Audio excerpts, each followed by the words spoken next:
অনেকে নিজের অবস্থান নিয়ে সুখী না, এরকম আছে না নাই? আল্লাহ আমার এটা দিল না রে, ওইটা দিল না রে, পাইলাম না রে, কিচ্ছু হয় না, কি করব জীবনে, হতাশ। আসলে আছে কিন্তু অনেক, কিন্তু শুকরিয়া নাই, ডাকাত, ঠিক কিনা? নিজের অবস্থান নিয়ে সুখী না, কিন্তু অনেক লোক আছে তারা আপনার অবস্থানে পৌঁছতে চায়। তাদের দিকে তাকিয়ে দেখেন, আপনি যে অবস্থানে আছেন এই অবস্থানে পৌঁছাটা অনেকের কাছে স্বপ্ন।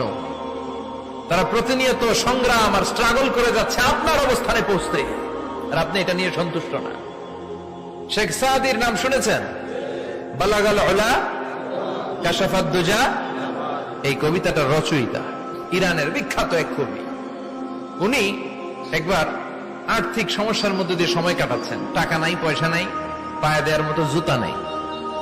উনি খুব দুঃখ পেলেন, হায় রে, আমি ইরানের এত বড় কবি, আমার পায়ে দেওয়ার মতো জুতা নাই।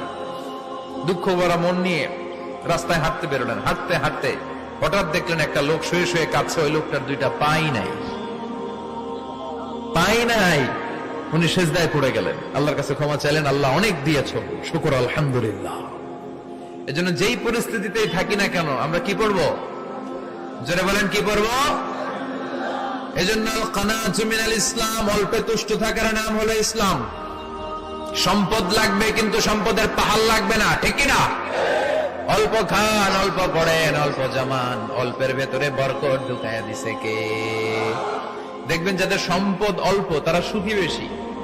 জরিপে এটা দেখা গিয়েছে, অনেক সার্ভেতে এটা এসেছে, যারা সম্পদশালী এরা দুঃখী বেশি, এদের দুঃখ বেশি, টেনশন বেশি।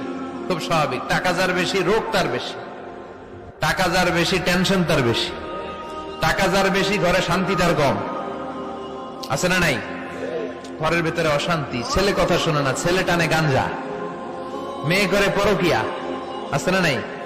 স্ত্রী কথা শোনে না, ভালোবাসা নাই, ঘরটা জাহান্নামের টুকরা।